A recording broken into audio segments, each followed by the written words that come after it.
Hi, first graders. Welcome back. Today is Thursday. I'm here for our reading skills lesson. We have been reading books all week and using the nonfiction text features in the book to help us answer some questions about the text that we read. So today we're going to be reading another new book. And before we get started, I do want to show you a brain pop video to get our minds thinking about the text features. So let's start there.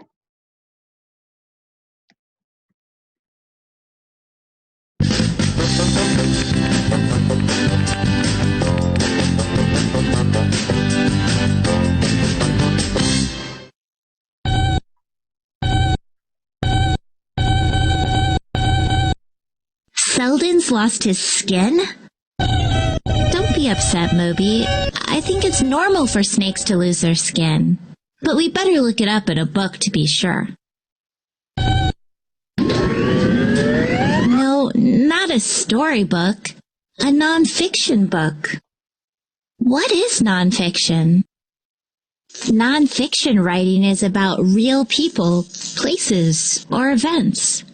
It shares information and facts to help explain things. Newspapers, magazines, and textbooks are all kinds of nonfiction. And biographies are nonfiction books that tell you about someone's life. A diary can be nonfiction too. Hey, wait, whose diary is that? Nonfiction books look pretty different from fiction books. What are the parts of a nonfiction book? Well, the first part is the title. That's the name of the book. This one's called Caring for Snakes. There's the table of contents, which lists all the chapters and what pages they're on.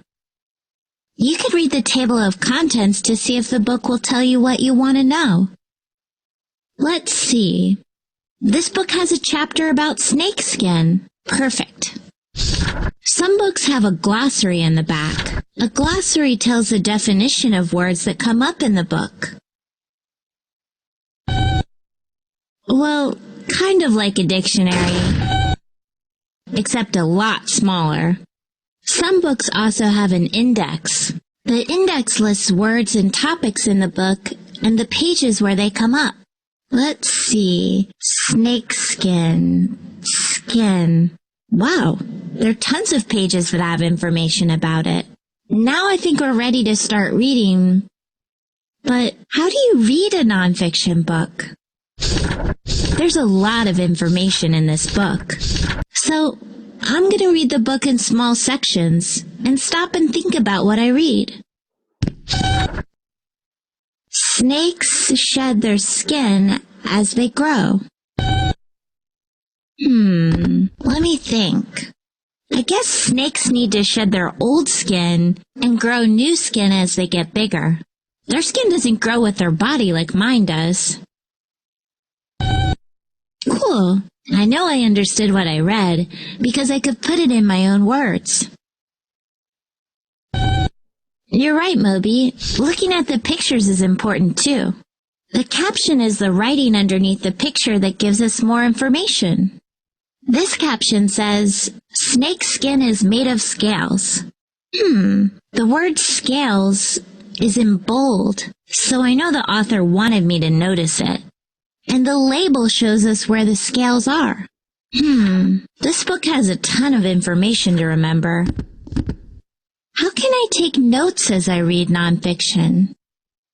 No one can remember everything they read, so it can help to write down some things. Thanks, Moby. A graphic organizer can help you keep track of important details, like a timeline, word web, or KWL chart. We know that Selden shed his skin. We want to know if it's normal for snakes to shed. We learned that snakes shed their skin as they grow. What? Oh no!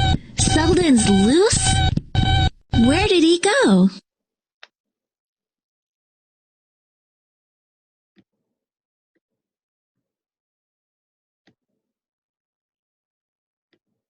All right, welcome back, my friends.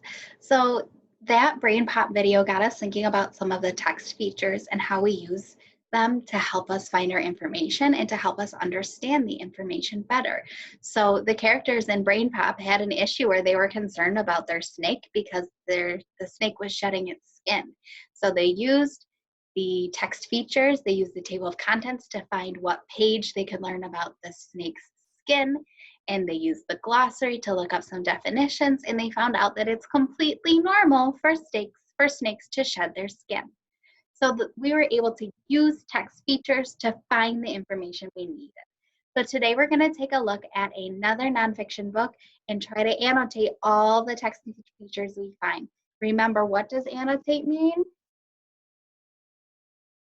Annotate, yeah, means we're going to underline important information and find our text features.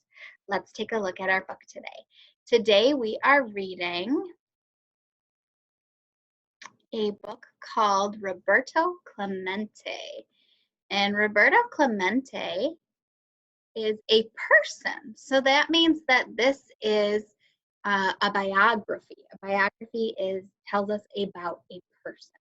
So let's go ahead and look at the first couple pages.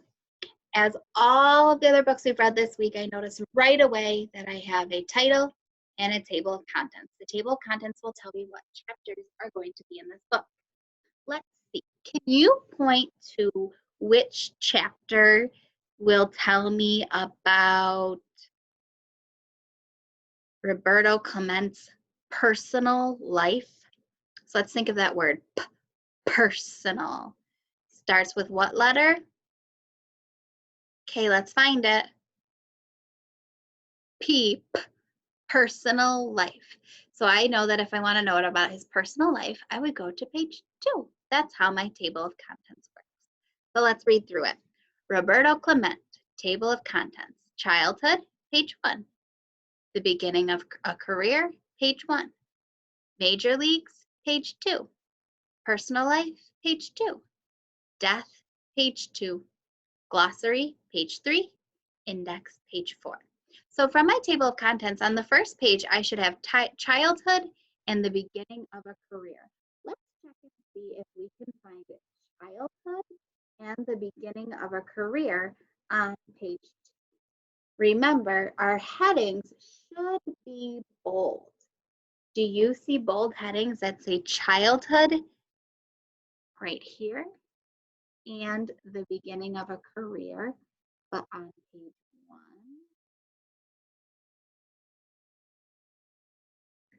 Great, I see childhood and I see beginning of a career. So these are our two headings, the two sections we will learn about today. I also noticed right up at the top is Roberto Clemente, the title again, and look at this photo. This is what he looks like. And every time I have a photo, I want to read the caption. The caption gives me more information about this. So this is a photo of Roberto during his major league days with the Pirates. So it's when he played baseball for a team called the Pirates. So that means he's not a little kid, and it's not when he was like a super grown up, like when probably in section 5 when he's older, but it's when he was on the major league team for the Pirates. Let's start reading. Childhood. Roberto Clemente was born in 1934. He lived in Puerto Rico.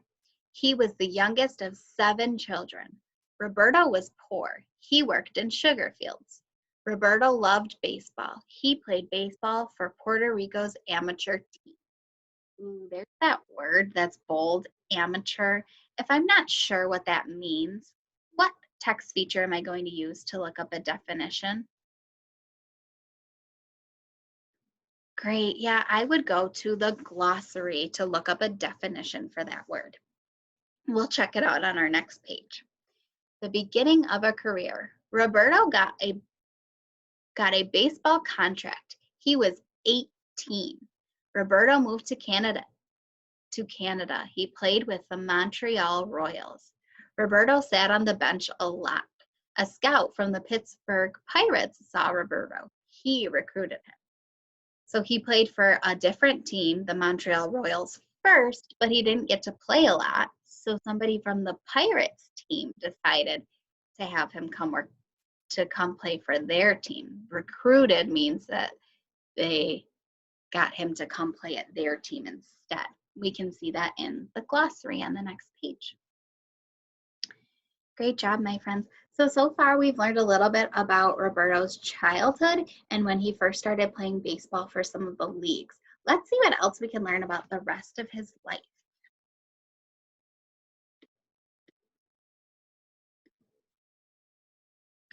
Our next heading that I see is Major Leagues. So we're gonna make sure that we pay attention to these headings. So this section is about Major Leagues. This section is about his personal life, and then we have a section about his death. So all of this is going to be about the major leagues. Then all of this will be about his personal life, because that's in the next heading. And then the last heading is death. So there's 3 different parts on this page. Roberto signed with the Pittsburgh Pirates. People judged him. He did not know much English. He was different. Roberto stood up to the discrimination. Ooh, I see a bold word. Did you notice that that word was bold? Discrimination. Discrimination means treating someone different because of their race, age, or sex. So some people were not very kind to him, but he stood up against that and knew that it wasn't right for people to treat him unkind just because he was different. Roberto was talented. He got National League All-Star many years. He won 2 World Series. In 1971, Roberto won the World Series MVP. That's the most valuable player. That means he did a really, really great job in the game. Let's find out about his personal life. In 1961, Roberto married. He was 30 years old. He had 3 children. Roberto also helped others. He sounds like a great person. His death. There was an earthquake in Nicaragua. Roberto wanted to help. Roberto flew there. The plane crashed. Roberto was never found. So he went to go help somebody because they said he liked to help others. So he tried to help some people after an earthquake, but there was a plane crash. Roberto is in the Baseball Hall of Fame. The Roberto Clemente Award was created. Baseball players who help others get this award. Roberto will never be forgotten. How cool. So my friends, we talked about one other section in our book over on this side. We used it to help find a definition. The name of that section was our glossary. So I want to annotate glossary because I know that it's so important anytime I'm unsure what a word means. The next part is this right here, our index. Can you tell me what the index does? Why are there page numbers?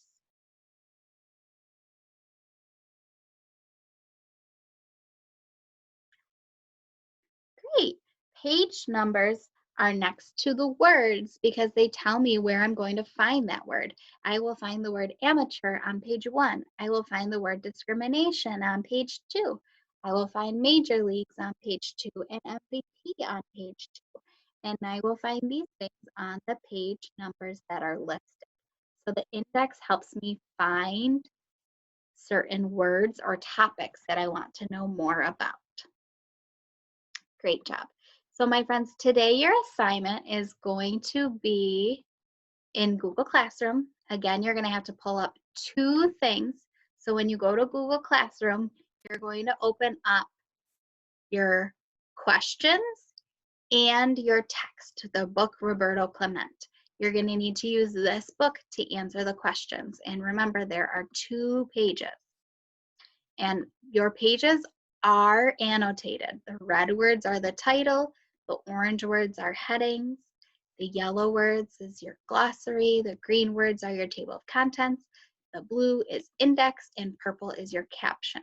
So if you're looking for certain things but maybe don't know the name of them, you can check your annotations and your colors to help you. So when you get to a question, you're going to read the question, try to answer it all on your own by looking at the book, If you're having trouble and can't find the answer, then you can look at the crayon and see what color annotation you should see. Remember, this is 2 pages. All right, so my friends, today while you're working, I want you to keep our target in mind.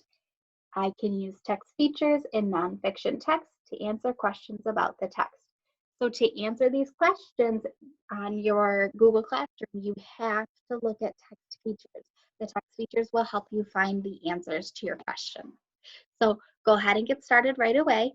If you are having trouble, you can reach out to a teacher, you can watch this lesson again, or you can ask a grown-up to help you read the words if you're having trouble. Go ahead and get started right away. Have a wonderful rest of your day, first graders.